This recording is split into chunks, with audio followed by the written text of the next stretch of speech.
रहा उसको डिटेल्ड में देख लो कि balance force are those that are the opposite in direction and the equal in size. क्या होगा कि जब बैलेंस फोर्स तब लगेगा जब दोनों तरफ से फोर्सेस क्या हो, इक्वल हो, है ना, दोनों तरफ से इक्वल हो, अपोजिट में लगने वाले जो फोर्सेस हो दोनों तरफ में वो इक्वल हो, तो उसे बोलेंगे हम लोग बैलेंस फोर्स। ठीक है। अच्छा, वन थिंग मोर, जरूर नहीं भूलिएगा, फ्राइडे के दिन हम लोग इन जो भी चीजें पढ़ेंगे प्रत्येक फ्राइडे को हम सब करने वाले हैं क्विज। ठीक है ना, क्विज में जरूर आपको शामिल होना है। एमसीक्यू क्विज हम लोग करने वाले हैं और प्रत्येक फ्राइडे को करेंगे। ठीक है ना, हम लोग मंडे वेडनेसडे फ्राइडे को पढ़ाई करेंगे, तो मंडे को हम लोगों ने कुछ स्टडी किया, वेडनेसडे को कुछ स्टडी करेंगे और फ्राइडे के दिन हम लोग जो है वो करेंगे क्विज। तो फ्राइडे का क्विज आप लोग जरूर शामिल होइए और ये जो क्विज होगा इन्हीं सब बातों से रिलेटेड होगा। Balance force are consider to be in state of equilibrium. तो इक्विलिब्रियम जो होता है ना, उसका मतलब ये होता है कि मतलब दोनों तरफ से फोर्सेस इक्वल हो गई। बात समझ में आ रही है? दोनों तरफ से फोर्स इक्वल हो गई, दैट इज इक्विलिब्रियम। मतलब ये इक्वल होना ही बोला जाता है। कोई आपको ये क्वेश्चन कर सकता है कि what is the meaning of this, मतलब इसका मतलब क्या चीज है, तो आपको इस प्रकार से डिफाइन करना है कि both the action and reaction forces are equal. This situation, this condition is called the equilibrium. अच्छा, when forces are balanced, there is a no change in the direction. यदि मान लो फोर्स बैलेंस हो जाए, है ना, यहां पर मान लो कोई बॉडी है, ठीक है ना, और कोई व्यक्ति जो है वो इधर से फोर्स लगा रहा है और कोई व्यक्ति इधर से फोर्स लगा रहा है, तो क्या मुझे बताओ क्या डायरेक्शन में चेंज होगा क्या कभी? अरे एक फोर्स मैं इधर से लगा रहा हूँ, एक फोर्स उधर से लगा रहा है, ये बैलेंस फोर्स है, कभी डायरेक्शन में बदलाव होगा ही नहीं, है ना, एक ही डायरेक्शन में वो एक ही जगह पर स्टेबल रहेगा। Combined force that are balance are always equal to zero. और अगर दोनों मान लो 5 न्यूटन आपने इधर से फोर्स लगाया, एक्शन फोर्स 5 न्यूटन और रिएक्शन फोर्स 5 न्यूटन लगाया है, तो अगर मान लो 5 न्यूटन में से 5 न्यूटन को माइनस करेंगे तो कितना आएगा? 0 आएगा ना। मतलब 0 आने का मतलब क्या कि आपका जो नेट फोर्स है ना, जब भी मैं नेट फोर्स की बात करता हूं तो ऐड करके सब्ट्रैक्ट करके जो फाइनल रिजल्ट आ रहा है मैं उसकी बात कर रहा हूं। जो फाइनल रिजल्ट आपका होगा दैट इज 5 न्यूटन। क्लैरिटी समझ में आ रही है? बात समझ में आ रही है? बिल्कुल। क्या चीज कि 5 न्यूटन जो होगा वो फोर्स अप्लाइड होगा इसके ऊपर में और उधर से भी 5 न्यूटन, तो टोटल जो नेट फोर्स होगा वो कितना हो जाएगा? 0। तो मैं ऐसे आपको नेट फोर्स निकालने को दे सकता हूं। लेकिन अब देखो अगला जो कंडीशन है और क्या बोल रहा है, balance can not change the motion और डायरेक्शन ऑफ एन ऑब्जेक्ट। हम लोग अभी balance force keeps an object moving at a constant. ओहो, एक जो चीज है आपका लास्ट वाला पॉइंट बहुत इंपॉर्टेंट है आपके लिए, ये भी जानना है कि बैलेंस फोर्स किसी चीज को ऐसा नहीं है कि रोक के ही रखता है। यदि कोई मूविंग ऑब्जेक्ट है वो कंटिन्यूअसली मूव ही करता रहेगा, मूव ही करता रहेगा, मूव ही करता रहेगा, यदि उसके ऊपर में बैलेंस फोर्स अप्लाई है तो। ठीक है, इसको थोड़ा सा एक मैं एग्जांपल देके समझाता हूं। जैसे मान लो कि मैंने बहुत ऊंची बिल्डिंग पर मैं चला गया और वहां से मैंने कोई बॉल को ड्रॉप किया, ठीक है, या फिर मैं एरोप्लेन से एक बॉल को ड्रॉप किया, तो अगर मान लो वो कंडीशन जिसमें कोई फ्रिक्शन अप्लाई ना हो रहा हो, मान लो वो कंडीशन जिसमें एयर रेजिस्टेंस ना हो, मतलब एयर चारों तरफ से उसके ऊपर ना लग रहा हो, ठीक है, तो ग्रेविटेशनल के अलोंग जब वो बॉल गिरेगी तो एक निश्चित स्पीड से वो लगातार गिरती रहेगी। ठीक है ना, बात समझ में आ रही है? अच्छा, अगर कोई बॉल रोल कर रही है किसी सरफेस पर, मान लो ये सरफेस है, अब इस सरफेस पर कोई बॉल रोल कर रही है, यहां से कोई बॉल ऐसे ऐसे ऐसे ऐसे रोल कर रही है, तो रोल करने के कंडीशन में, है ना, बॉल जो होगी वो रोल करने के कंडीशन में बॉल की जो मूवमेंट होगी, यदि उसके ऊपर मैंने फ्रिक्शन हटा दिया, एयर रेजिस्टेंस हटा दिया, ग्रेविटेशनल फोर्स हटा दिया, तो बॉल कंटिन्यूअसली ऐसे मूव करेगी उसी स्पीड से। ठीक है, क्योंकि एक सेम फोर्स उसके अप्लाई होकर के छोड़ दिया गया है। अरे देखो एक छोटा सा बहुत डेंजरस एग्जांपल आप समझ लो इस तरीके से। मान लो सपोज करो कि मैं स्पेस की बात करता हूं, तो स्पेस में तो फ्रिक्शन होता नहीं है, स्पेस में तो एयर रेजिस्टेंस होता नहीं है, तो वहां पर क्या चीज होती है ना, वहां पर मान लो कि कोई ऑब्जेक्ट को हमने 5 किलोमीटर पर आवर के स्पीड से हमने एक धक्का लगा दिया, तो बॉडी जब तक से वो समाप्त न हो जाए 5 ही किलोमीटर पर आवर से वो पूरी दुनिया में चक्कर लगाती रहेगी, है ना, पूरे स्पेस में चक्कर लगाती रहेगी। ठीक है, तो ये जो स्पेस में उसकी मूवमेंट है सेम स्पीड से, ये डिनोट करती है कि अगर हम लोग फोर्स अप्लाई करके छोड़ दे बैलेंस फोर्स, तो वो बॉडी उसी स्पीड से कंटिन्यूअसली मूव करती रहेगी। ठीक है, अच्छा अनबैलेंस फोर्स की बात करेंगे। अनबैलेंस फोर्स को क्या, देखो कुछ विजुअल क्लिप से समझाते हैं आपको। देखो ये सब देख करके आपको अच्छे से क्लैरिटी आएगी कि एक तरफ से 5 न्यूटन लगा, एक तरफ से 10 न्यूटन लगा। अब बताओ मुझे, है ना, एक तरफ से फोर्स ज्यादा लग गया, ठीक ना, खींचा खींची कर रहे हैं, और एक तरफ से जो है वो 2 लोग हैं, एक तरफ से 4 लोग हैं। कौन जीतेगा? 4 लोग हैं, उधर वाले जीतेंगे, ठीक है ना। अच्छा 5 न्यूटन, देखो इधर से मैं थोड़ा सा मैथमेटिकली देखो तो 5 न्यूटन है इसके पास, और इधर से देखो -5 न्यूटन है, सॉरी 10 न्यूटन है, यहां पर 10 न्यूटन है, ठीक है। ये आपका +5 न्यूटन, इधर -5 न्यूटन, तो हमारा जो आंसर आएगा वो -5 न्यूटन होगा, है ना। प्लस माइनस वाला इंडिकेट करता है डायरेक्शन को, यहां पर प्लस माइनस इंडिकेट करेगा डायरेक्शन को। तो इधर कौन जीतेगा? मान लो मैंने बोला ये ए है और ये बी है, जीतने वाला कौन है जी? बी वाला जीतेगा ना, बोलो हाँ या ना। वो बी वाला जीतेगा, बी वाला जीतेगा, बोलो बी वाला जीतेगा। क्यों जीतेगा जी? क्यों जीतेगा? क्योंकि इसके पास में ज्यादा एनर्जी कंज्यूम है, इसके पास में क्या चीज है? ज्यादा मात्रा में एनर्जी कंज्यूम है, इसीलिए जीतेगा बी वाला, ठीक है। तो अनबैलेंस फोर्स में क्या चीज होता है कि एक तरफ एक्शन फोर्स और एक तरफ से reaction force, but the one force that is the action और reaction is has the greater amount, ठीक है ना। तो उसके पास ज्यादा अमाउंट में उसके पास में फोर्स अप्लाइड होगी, उसके पास में फोर्स ज्यादा, एनर्जी ज्यादा है उसके पास में, तो उसे हम लोग बोलेंगे क्या चीज? Unbalanced force. अब देखो यहां पर क्या चीज है, न्यूटन जो होता है ना वो मेजरिंग यूनिट है, एसआई यूनिट है, किसका? फोर्स का। इसको ध्यान दीजिएगा, किलो में नहीं मापोगे ना। अरे जो हम लोग पावर लगा रहे हैं किसी चीज के ऊपर में, हम लोग जो फोर्स लगा रहे हैं ना उसको हम लोग थोड़ी ना मेजर करते हैं केजी में, ग्राम में, लीटर में नहीं मेजर कर सकते हैं ना, डिग्री सेल्सियस में मेजर करेंगे, ऐसा नहीं करते हैं। फोर्स को मेजर करने के लिए बनाया गया है कि न्यूटन में मेजर करेंगे, ठीक है। तो न्यूटन, तो 5 न्यूटन का फोर्स जो होगा वो मान लो ईस्ट डायरेक्शन से लग रहा है ऐसे, और वेस्ट डायरेक्शन से लग रहा है कितना? 10 न्यूटन का फोर्स। तो बॉडी किधर मूव करेगी? बॉडी किधर मूव करेगी? ईस्ट डायरेक्शन से मान लो लग रही है 5 न्यूटन की फोर्स, वेस्ट डायरेक्शन से लग रही है हमारे पास में 10 न्यूटन की फोर्स। तो फोर्स लगाया 10 न्यूटन का बी ने, तो किस डायरेक्शन में मूव करेगी बॉडी? वेस्ट वाले डायरेक्शन में, मतलब जिधर आप फोर्स अप्लाई करते हो बॉडी उधर ही मूव करेगी, ठीक है। चलो बहुत सुंदर। थोड़ा देखो ऐसा होता है ना, जब आपको समझ में आता है तो आप थोड़े से ऐसे लाइक्स भेज दो, है ना, हैंड भेज दो, कुछ भी आप भेजो। इसके अलावा आप यस भेजो, नहीं समझ में आ रहा है नो भेजो। मेरे सामने में डायरेक्टली कमेंट्स मेरे सामने में चल रहे हैं, तो उसमें मैं देखता हूं कि भाई हाँ कौन कौन से लोग हैं जिनको समझ में नहीं आ रहा है। यदि आपको समझ में नहीं आता है तो लाइव क्लासेज में जुड़िए मेरे साथ में। लाइव क्लासेज रोज आपको 7:50 to 8:30 मिला करेगा। 7:50 to 8:30 per day live class in the morning for the 8th class.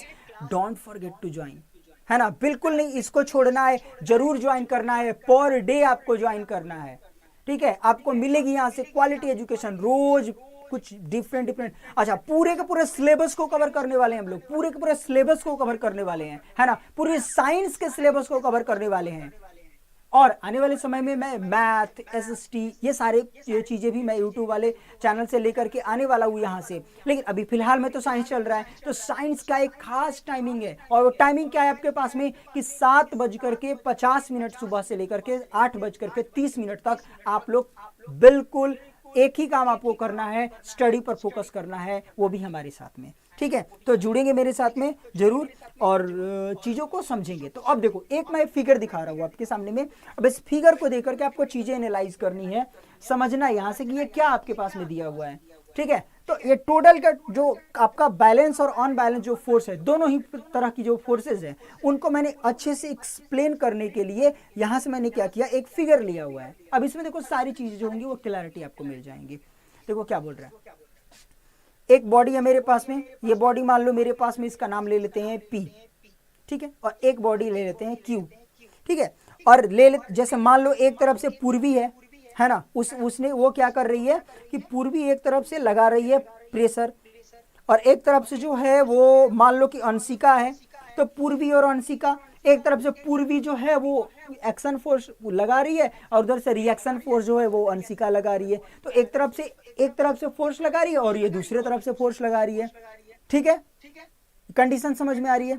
अब उसके बाद और ले लेते हैं इसमें, मान लो एक तरफ से ऋषिकेश है और एक जो है वो एक ऋषिकेश है और एक जो मान लो अनुराग है ना। तो एक तरफ से मान लो क्यू वाले सिचुएशन में चलते हैं ना, पी वाले में तो बात हो गई, क्यू वाले सिचुएशन में एक तरफ से मान लो ऋषिकेश फोर्स लगा रहे हैं, है ना, खींच रहे हैं, एक तरफ से ऋषिकेश खींच रहे हैं और एक तरफ से जो अनुराग है वो अनुराग खींच रहा है ना। तो एक तरफ से जो है अनुराग खींच रहा है, देखो ये क्यू वाली जो बॉडी है ना, क्यू वाली बॉडी की बात कर रहा हूँ, क्यू वाले बॉडी के ऊपर में क्या हो रहा है, खींचा जा रहा है। तो क्यू वाले बॉडी को एक तरफ से ऋषिकेश खींच रहे हैं और एक तरफ से कौन खींच रहा है, एक तरफ से हमारे अनुराग जी खींच रहे हैं। पी वाली बॉडी की बात करें, पी वाली बॉडी में क्या चीज है, एक तरफ से जो अंशिका है प्रेस कर रही है और एक तरफ से जो है वो पूर्वी प्रेस कर रही है, उसको दबा रही है। तो अब देखो क्या क्या कंडीशन उत्पन्न होती है। अब दोनों यहां पर लार्ज फोर्स अप्लाई कर रही है, पूर्वी अपने तरफ से बहुत ज्यादा फोर्स लगा रही है ना, बहुत ज्यादा उसके पास फोर्स है, और अंशिका जो है वो थोड़ा कम फोर्स लगा रही है ना, थोड़ा कम, थोड़ा हल्की है, कमजोर है। ये क्या कर रही है ना, अपने तरफ से थोड़ा कम फोर्स लगा रही है, हल्का फोर्स लगा रही है। तो ऐसे सिचुएशन में जब ये कम फोर्स लगा रही है, कम फोर्स अपने तरफ से अप्लाई कर रही है, ठीक है, तो अब क्या होगा, धक्का खाएगी जी। कौन धक्का खाएगी मुझे बताओ, कौन धक्का खाएगी, किधर को धक्का लगेगा उसको बताओ मुझे, कौन धक्का खाएगी। धक्का ये खाएगी अंशिका और किया पूर्वी धक्का खाएगी। कौन धक्का खाएगी दोनों तरफ में से, एग्जैक्टली, बहुत सुंदर। तो धक्का कौन खाएगी, इधर अंशिका धक्का खाएगी। क्यों, क्योंकि पूर्वी ने तो लार्ज फोर्स अप्लाई किया ना, लार्ज फोर्स यहां से अप्लाई किया है। अच्छा, अब क्या चीज है, अब देखो स्पीड की थोड़ी देखो चीज, है ना। मान लो कि इधर से, है ना, मैं क्या कर रहा हूं ना, कंडीशंस बता रहा हूं, कंडीशंस आपको, ठीक है ना। अब देखो ये जो फोर्स अप्लाई होती है ये डिपेंड करती है आपको आपके स्पीड पर भी, ठीक है। अब जैसे एग्जांपल के रूप में लिख लो कि एक मेरे पास में वही वाली सेम वुडन ब्लॉक है और एक तरफ से कार में बैठ करके, है ना, कार में बैठ करके इधर से मान लो अंशिका आ रही है, ये 50 किलोमीटर प्रति घंटे की स्पीड से गाड़ी चला रही है और ये आकर के वुडन ब्लॉक को मारती है टक्कर, है ना। तो ये वुडन ब्लॉक क्या होगा, मान लो ये वुडन ब्लॉक 5 मीटर तक से ट्रैवल करके रुक गया, है ना, इधर साइड में 5 मीटर गया और वहां पर स्टॉप हो गया। इधर से पूर्वी आ रही है, ठीक है। अब ये पूर्वी जो है वो लार्ज फोर्स के साथ में इसने क्या किया, 100 किलोमीटर पर आवर की स्पीड से गाड़ी लेकर आ रही है, 100 किलोमीटर की स्पीड से गाड़ी लेकर आ रही है और आकर के मार दिया टक्कर उसको। और ये क्या होगा, जो 5 मीटर ट्रैवल किया था उधर से इधर आने में, ये यहां से 15 मीटर तक आगे ट्रैवल कर गया, है ना, 15 मीटर आगे तक ट्रैवल कर गया, ठीक है, 15 मीटर आगे तक ट्रैवल कर गया। तो अब 15 मीटर ट्रैवल कर गया, क्यों ट्रैवल किया, क्यों ट्रैवल किया, सिंपल बात है, ये स्पीड ज्यादा था इसका, उसका स्पीड कम था, है ना, इसका स्पीड कम था, इसका स्पीड ज्यादा था। अरे भाई जिसका स्पीड ज्यादा, निश्चित रूप से उसने फोर्स ज्यादा अप्लाई किया है, इसका मतलब ये हुआ कि speed is also directly proportional to the force applied. एक बात आपको सिखाएंगे फिजिक्स में, बड़ा इंपॉर्टेंट है, और वो होता है प्रोपोर्शनलिटी का साइन। जब किसी चीज के बीच में रिलेशन दिखानी हो, जब बताना हो कि एक बढ़ेगा तो दूसरा भी बढ़ेगा, ठीक है ना, इसको बोलते हैं हम लोग प्रोपोर्शनल। क्या बोलते हैं, प्रोपोर्शनल। लिख लीजिएगा, इसको समझ लीजिएगा। तो यहां पर हम लोग कह सकते हैं कि force is directly proportional to the speed, ठीक है, क्लियर होगी बात। यहां से फोर्स, यहां से लिख भी देते हैं, फोर्स जो होगी वो डायरेक्टली प्रोपोर्शनल होगी स्पीड की। इसका मतलब ये हुआ, स्पीड बढ़ाओगे फोर्स बढ़ेगी, स्पीड बढ़ाओगे फोर्स बढ़ेगी, स्पीड घटाओगे फोर्स घटेगी, ठीक है। कम स्पीड घट गया, फोर्स अप्लाइड, इधर स्पीड ज्यादा, फोर्स अप्लाइड बढ़ गया। इट मींस, सिंपल बात है जी, स्पीड बढ़ाने से फोर्स बढ़ जाता है, ठीक है। अच्छा, अगला जो चीज है यहां देखो, इस ब्लॉक के ऊपर में क्या हो रहा है, ग्रेविटेशनल फोर्स भी अप्लाई कर रही है नीचे डायरेक्शन में, और एक अपवर्ड फोर्स लग रहा है टेबल के ऊपर में। और ये टेबल मेरे पास में रखी हुई, ये मैंने हाथ के ऊपर रखा, ये यहीं पर स्टेबल है। क्यों स्टेबल है भाई, अरे नीचे इसको खींच रही है ना बॉडी, इसको तो नीचे बॉडी खींच रही है, लेकिन फिर भी ये नीचे नहीं गिर रहा है, यहीं कहीं यहीं अटका हुआ है। ऐसा क्यों हुआ, जबकि ग्रेविटेशनल फोर्स इसको नीचे खींच रहा है ना। अब जैसे मान लो एप्पल लगा हुआ है, एप्पल को तो नीचे ग्रेविटेशनल फोर्स खींच रहा है ना, तो एप्पल को तो नीचे गिर जाना चाहिए, लेकिन एप्पल वहीं अटका रहता है। तब तक अटका रहता है जब वो अच्छे से पक न जाए, वो तन्ने से छोड़ न दे। तो उसको क्या हुआ, एक ऊपर की तरफ में फोर्स पकड़े हुई है, एक ऊपर की तरफ में फोर्स पकड़े हुई है और एक नीचे फोर्स खींच रही है, तो वो बेचारा बैलेंस हो गया। और जब तक ये फोर्स बैलेंस होगा वो एप्पल नीचे नहीं गिरेगा। जब ये फोर्स अनबैलेंस्ड हो जाएगा, मतलब तना कमजोर हो गया और ये जो है एप्पल ग्रेविटेशनल फोर्स ज्यादा हो गया, तो बॉडी नीचे गिर जाएगी। बात समझ में आ रही है?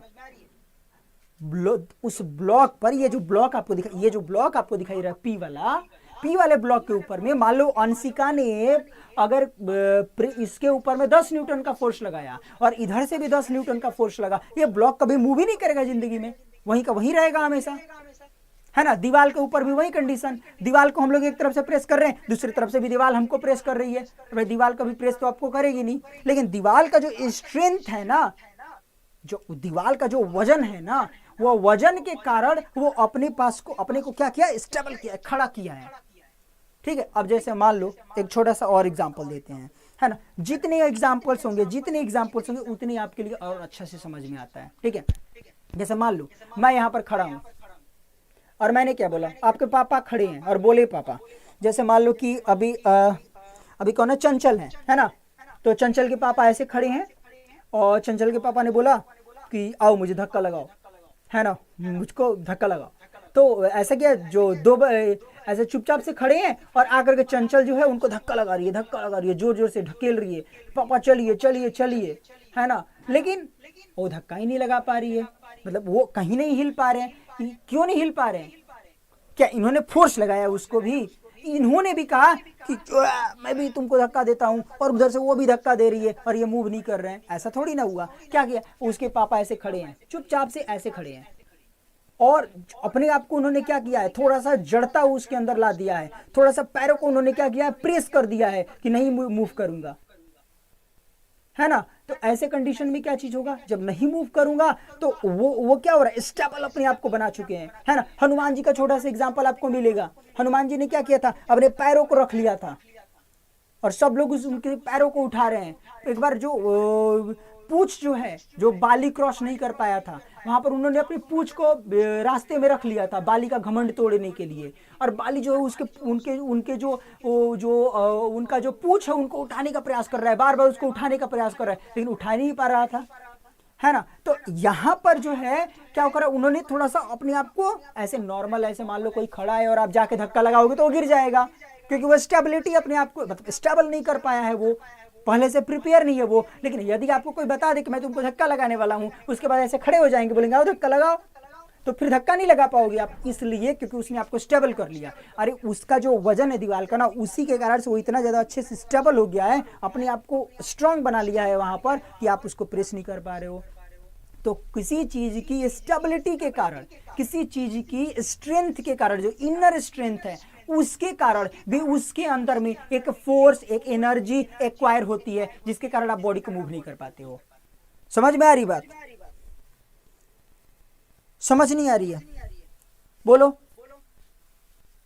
क्या बात, कि अगर कोई बॉडी स्टेबल है तभी भी उसके अंदर में एक फोर्स है। ठीक है, इसको इस रूप में समझो। मान लो एक बॉडी है, ये वाली बॉडी जो है ना, ये वाली बॉडी एक जगह पर ऐसे रखी हुई है, आप उसको मूव कर रहे हो, मूव नहीं हो रही है, आप 10 न्यूटन का फोर्स लगा रहे हो। ठीक है, इसको समझो एक बार, देखो यहां पर मान लो आपके पास में एक बॉडी है, ऐसे ये बॉडी है, ठीक है ना, और इस बॉडी के ऊपर में आप इधर से 10 न्यूटन का फोर्स लगा रहे हो, ये बॉडी मूव नहीं कर रही है। आपने 15 न्यूटन का फोर्स लगाना शुरू कर दिया, अरे इस बॉडी के ऊपर में 10 न्यूटन का फोर्स लगाया, मूव नहीं करेगा। 15 न्यूटन का फोर्स लगाया, मूव नहीं करेगा। 16 न्यूटन लगाया, मूव नहीं करेगा। 17 न्यूटन लगाया, मूव नहीं कर रहा है। 18 न्यूटन लगाया, मूव नहीं कर रहा है। 19 न्यूटन, जब 19वां न्यूटन जैसे ही लगाया ना, जो 19 न्यूटन जैसे ही लगाया, ये बॉडी मूव कर गई। इसका मतलब क्या, कि इस वाले बॉडी के पास जो इंटरनल एनर्जी थी, इसके पास जो इसके पास में इंटरनल फोर्स को इसने एक्वायर किया था, वो इसके पास कितनी थी, तो वो इसके पास थी 19 न्यूटन की, 19 न्यूटन की थी। और ये जैसे ही 19 न्यूटन को क्रॉस किया, ये मूव कर गया। अगर मान लो डायरेक्टली इसके ऊपर कोई आए और 20 न्यूटन का फोर्स लगा दे, क्या होगा, ये बॉडी मूव करेगी कि नहीं करेगी, कर जाएगी ना, क्योंकि इसकी क्षमता तो 19 की ही थी, 20 मिला मूव कर गई। मान लो किसी ने कोई आया और इसके ऊपर में 25 न्यूटन का फोर्स लगा दिया, निश्चित रूप से बॉडी थोड़ी स्पीड से मूव कर जाएगी। ठीक है, तो इसके अंदर में इसकी क्षमता जो है, इसके वजन के कारण, इसके मास के कारण एक इसकी क्षमता बनी हुई है कि 20 न्यूटन के फोर्स को ये सह सकता है, उसकी क्षमताओं को ये एक्वायर कर सकता है। तो दीवार नहीं मूव करने के पीछे क्या कारण है, यही कारण है कि उसके पास में एक क्षमता जो है वो एक्वायर हुई है, उसके पास में एक जो है इनर स्ट्रेंथ उसके पास में है। कोई व्यक्ति चुपचाप से खड़ा है, आप जाओगे धक्का लगाओगे वो व्यक्ति गिर जाएगा, लेकिन यदि किसी से बोलो कि मैं तुमको धक्का लगाऊंगा, वो चुपचाप खड़ा हो जाएगा, तुम धक्का लगाओगे वो मूव ही नहीं कर पाएगा। क्यों? क्योंकि उसने अपने इनर स्ट्रेंथ को स्टेबल कर लिया कि भाई आओ मुझे धक्का लगाओ, वो पहले से प्रिपेयर हो गया अपने आप को करके, पैरों को फैला के खड़ा हो गया कि आओ मुझे धक्का लगाओ, अपनी पोजिशनिंग को बना के खड़ा हो गया, आओ मुझे धक्का लगाओ। तो उस समय उसकी स्ट्रेंथ जो हो रही है वो डबल हो जा रही है, एक्सटेंड कर जा रही है, इसलिए आप उसको प्रेस नहीं कर पा रहे हो। Same situation is applied on a pull. ठीक है ना, खींचने में भी सेम चीज अप्लाई हो रही है, मतलब जितनी चीजें पुश में समझा है ना, सेम टू सेम चीजें आपको कहां पर अप्लाई होगी, तो पुश वाले में भी अप्लाई होगी। आप देखो, the two unbalanced forces are exerted in opposite direction, the combined force is the difference between the two forces. यदि मान लो यहां पर देख लीजिए, अगर मान लो किसी ने 10 न्यूटन का फोर्स लगाया और किसी ने 5 न्यूटन का फोर्स लगाया, इधर से एक ब्लॉक है और इसने 10 न्यूटन का फोर्स लगाया, और इधर से कोई व्यक्ति है इसने 5 न्यूटन का फोर्स लगाया, आपसे कोई पूछेगा कि total net charges, total resultant on a body कितनी है, तो बोलेंगे रिजल्टेंट ऑन अ बॉडी क्या है, 5 न्यूटन है। छोड़ो, यहां पर 5 न्यूटन है। अगर कोई व्यक्ति आता है और ये बोलता है, इधर से एक वुडन ब्लॉक है और इधर से इसने उसके ऊपर में 5 न्यूटन का फोर्स लगाया, और इधर से किसी ने बॉडी के ऊपर में 15 न्यूटन का फोर्स लगा दिया है ना, या 17 न्यूटन का फोर्स लगा दिया, तो जो इसके ऊपर में एक्स्ट्रा फोर्स एक्वायर होगा वो कितने का हो जाएगा, तो तुरंत हम लोग क्या करेंगे, 17 में से 5 को घटा देंगे और बोलेंगे कि 12 न्यूटन का फोर्स जो है इसके पास में ज्यादा है, तो रिजल्टेंट फोर्स कितनी हो गई उसकी, तो 12 न्यूटन हो गई। तो या क्या बोल रहे हैं आपसे, बोल रहा है कि जब ऑन बैलेंस फोर्स का जो रिजल्टेंट निकालना हो तो हम लोग क्या करेंगे कि सबट्रैक्ट कर देंगे उसको, उसका डिफरेंस निकाल देंगे। आ रही बात समझ में, क्लियरिटी है इसको समझने में? अनुराग समझ पा रहे हो बात को? अनुराग हेलो, बोलिए। नेक्स्ट मूव करते हैं, देखो अगला क्या टर्म है, अगला क्या समझने वाले हैं। When the force are at a right angle, the net force is equal to resultant। अब देखो ध्यान से, मान लो है ना, बोला करो आप, ठीक है ना, आप कुछ बोला करो, बोलते नहीं हो फिर। जैसे अब देखो यहां पर ध्यान दीजिए, जैसे मान लो ये मेरे पास में वुडन ब्लॉक है, किसी ने इसके ऊपर फोर्स लगाया और किसी ने इसके ऊपर में इधर से फोर्स लगाया, तो एक्चुअल में इसके ऊपर में जो फोर्स अप्लाइड होगा उसकी डायरेक्शन क्या होगी, तो जो इसके ऊपर में एक्चुअल फोर्स अप्लाइड डायरेक्शन होगी वो इन अपवर्ड डायरेक्शन होगी, इन डाउनवर्ड डायरेक्शन होगी। ठीक है ना, तो अपवर्ड डायरेक्शन और डाउनवर्ड डायरेक्शन में ये बॉडी क्या हो जाएगी, मूव करेगी। तो इसके ऊपर में जो मूवमेंट होगी ना वो अपवर्ड डायरेक्शन में होने का प्रयास कर रही है, डाउनवर्ड डायरेक्शन में होने का प्रयास कर रही है। तो और इसके ऊपर में यदि कोई ऐसे फोर्स लगा रहा है ना अपवर्ड डायरेक्शन में, तो इसका जो फोर्स अप्लाइड होगा वो इक्वल टू इसके रिजल्टेंट होगा। नहीं समझ में आ रही बात? देखो आपको इग्नोर, जो मैं खुद समझाता हूं ना तो कभी कभी फील होता है कि यार ये जो मैं बोल रहा हूँ थोड़ा जल्दी बोल गया, ये जो मैं बोल रहा हूँ बच्चों को समझ में नहीं आया होगा। एक ऐसे ना वो आप लोगों से मैं लिंक हो गया हूँ, जब भी आप कुछ नहीं समझ में आता है तो मैं खुद ही से समझ आता हूँ कि भाई लगता है ये बात समझ नहीं रहे होंगे बच्चे। चलो देखो ध्यान से, ये मान लो इधर से 5 न्यूटन लगा रहा है और इधर से इसने जो है वो 7 न्यूटन का फोर्स लगाया, निश्चित रूप से 2 न्यूटन ज्यादा है इसमें। ठीक है, और ये कोई नीचे से भी फोर्स लगा रहा है, मान लो नीचे से भी हमको फोर्स लग रहा है, यहां से भी मैं मान लो कि 10 न्यूटन का फोर्स लगा रहा है। ठीक है, इधर से 7 न्यूटन, इधर से 5 न्यूटन, इधर से 10 न्यूटन। तो ये जो फोर्स अप्लाइड हो रही है परपेंडिकुलर डायरेक्शन में ऊपर की तरफ से, और ऊपर से नीचे जो हो रही है ना, जैसे मान लो ऊपर से नीचे जो हो रही है वो 9.8 न्यूटन का फोर्स लग रहा है। तो एक्चुअल में ये बॉडी मूव किधर करने वाली है, मतलब मैं यहाँ समझाने का ये प्रयास कर रहा हूँ आपको कि ये बॉडी मूव किधर करने वाली है। तो आपने जो एडिशन करना है ना, आपको जो एडिशन सब्ट्रैक्शन करना है, ये चारों का एक ही में मिला के मत करिएगा, नहीं तो कंफ्यूजन हो जाएगा। आपको क्या करना है, ऑपोजिट डायरेक्शन को मूव करना है। मतलब 5 न्यूटन को सब्ट्रैक्ट करिएगा 7 न्यूटन से, और यहाँ 9.8 को सब्ट्रैक्ट करिएगा 10 न्यूटन से। तो आपको मिलेगा क्या कि बॉडी किधर मूव करेगी। तो सबसे पहले देखो 10 में से 9.8 मूव कीजिएगा तो 0.2 मिलेगा ना, और 5 में से 7 को मूव कीजिएगा तो कितना मिलेगा, 2 मिलेगा। तो बॉडी किधर मूव करेगी, निश्चित रूप से बॉडी जो होगा इस डायरेक्शन में मूव कर जाएगी। अरे भाई ऊपर मूव करेगी, और किधर मूव करेगी, इधर मूव करेगी, क्योंकि फोर्स जो है किधर, नहीं उल्टा मैंने बोल दिया। बॉडी किधर मूव करेगी, इधर मूव करेगी, सॉरी ये गलती से लिख दिया है मैंने, ये क्रॉस करो। बॉडी किधर मूव करेगी, इधर डायरेक्शन में, थोड़ा ऊपर मूव करेगी, और फोर्स इधर 2 न्यूटन इधर ज्यादा लग रहा है ना, तो बॉडी कैसे तिरछे मूव कर जाएगी। ठीक है, तो बॉडी का जो स्ट्रेंथ होता है उसके ऊपर में वो डिपेंड करता है कि वो बॉडी की मूवमेंट किस डायरेक्शन में है। Here is homework. आप इसको अच्छा होम पर ही रहते हो तो होमवर्क क्या बनाओगे, है ना। मैं इसको होमवर्क ना बोल के मैं इसको थिंक एंड डू बोलता हूँ। ठीक है, तो थिंक एंड डू आपको करना है, क्या करना है, you need to push a very heavy rock. तो आप जो है एक बहुत बड़े पत्थर को मूव करने का प्रयास करा रहे हो, लेकिन वो बॉडी जो होगी ना वो मूव ही नहीं कर रही है, बहुत ज्यादा फोर्स लगा रहे हो, तो पुश कर रहे हो, लेकिन वो जो रॉक है वो मूव ही नहीं कर रहा है बिल्कुल। ठीक है ना। आपको क्या करना है कि draw a diagram to show that how the force work as a pushing on the rock. तो उस रॉक पर कौन कौन सा फोर्स लग रहा है और किस किस डायरेक्शन में लग रहा है, ये इसकी आपको डायग्राम बनाना है। एक क्या करना है, एक फोटो बनाना है आपको, फोटो बनाना है। जैसे मैंने ये फोटो आपको दिखलाया था ना थोड़ी देर पहले, देखो मैं दिखा रहा हूं आपको।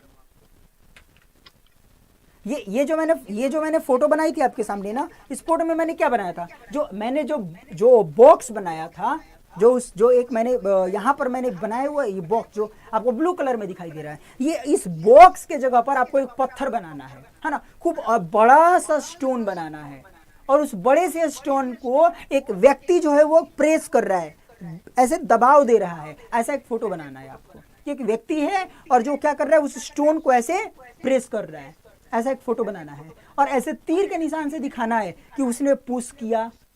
ठीक है, पुश किया तो नीचे से ग्रेविटेशनल फोर्स लग रहा है, हाँ, ऊपर से कौन सा फोर्स लग रहा है, नीचे से फ्रिक्शनल फोर्स भी लग रहा है ना, फ्रिक्शनल फोर्स भी लग रहा है, इसलिए भी तो मूव नहीं कर रहा है। ठीक ना, और ये व्यक्ति भी मूव कर रहा है। तो ऐसा एक फोटो बना करके उसमें आपको दिखाना है, पुश दिखाना है, पुल दिखाना है। ठीक है, इसके अलावा उसके स्ट्रेंथ को दिखाना है, इन सब चीज़ों को आपको वहाँ पर शो करना है। तो आप लोग फटाफट इन सब चीज़ों को शो करके और दिखलाइएगा थिंक एंड डू में। सो आज की क्लास को ओवर करेंगे यहाँ से। वी हैव 8:36 हो चुका है, और क्लास 8 का जो आपका चैप्टर है 11 फोर्स एंड प्रेशर का ये आज की एंडिंग करते हैं यहाँ से। आप थिंक एंड डू का स्क्रीनशॉट एक बार ले लीजिए, और लेने के बाद में ये जो होमवर्क है इसको आप लोग घर से बनाइएगा, और बना करके इसको रीचेक करना है। तो बहुत आज मजा है आप लोग के साथ में जुड़ करके, जो भी लोग जुड़े हुए थे बहुत बहुत धन्यवाद उन सबका, बहुत बहुत। और फिर मिलेंगे आप लोगों से कल इसी समय 7:50 में, फिर जुड़िएगा मेरे साथ में, और हम लोग कंटिन्यू स्टडी करेंगे 8:30 तक से, और मजा आने वाला है। कल पढ़ने वाले हैं कुछ और इंटरेस्टिंग बातें, कुछ और इंटरेस्टिंग चीजें हम लोग डिस्कस करेंगे फोर्स एंड प्रेशर के बारे में। यदि आपने सेशन को पसंद किया है तो इसको लाइक करिएगा। यदि आप सब्सक्राइबर हैं अब तक से आपने, तो अच्छी बात है, आप कमेंट करोगे, आप अपने व्यूज हमें बताओगे। और यदि आपने अब तक चैनल को सब्सक्राइब नहीं किया है तो प्लीज सब्सक्राइब, बिकॉज हमारे यहाँ से क्वालिटी एजुकेशन आपको हमेशा मिलती रहेगी। हमारे साथ जुड़ने के लिए बहुत बहुत धन्यवाद। फिर मिलेंगे आपसे अगले वीडियो में।